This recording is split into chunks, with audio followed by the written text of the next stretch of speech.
জাহিদ ভাই ভালো আছেন? একটা কিনতে চাই জানতো।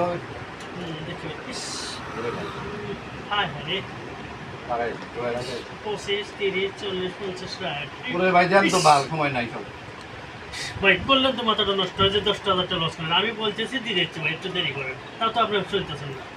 আমি বারবার বলতেছি। কি খেলতেছেন আপনি? আরে ভাই এই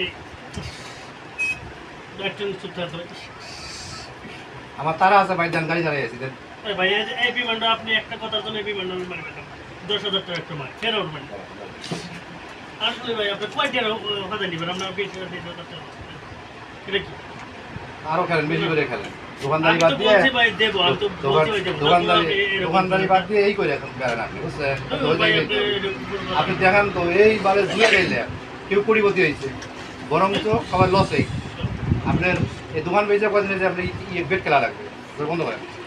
আসলে আমরা এই ভিডিওটা করার উদ্দেশ্য যে মানুষের সচেতনমূলক একটা ভিডিও, যে এরকম অ্যাকাউন্ট বেট অ্যাকাউন্ট বাংলাদেশের ঘরে ঘরে প্রত্যেক পরিবারই একটা থেকে দুইজন আছে।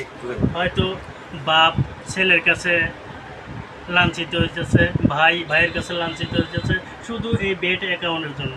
তার কারণে আজ আমরা এই ভিডিওটা করলাম যে এরকম যে দোকানদার হয়ে মনে করেন যে খেলা শুরু হচ্ছে, ওই দেখা যাচ্ছে রিক্সা চালক সেও ওই খেলা শুরু করেই রিক্সা চালা গেছে। এতে অ্যাক্সিডেন্ট হওয়ারও সম্ভাবনা আছে। এতে একজনের মাথার সমস্যা হয়ে যায়, স্ট্রোক হয়ে পড়ে যাবে। তার কারণে আমরা এই ভিডিওটা করলাম যাতে মানুষ এরকম ভুল না করে। আসলে জুয়া কখনো মানুষকে সুখ এনে দিতে পারে না।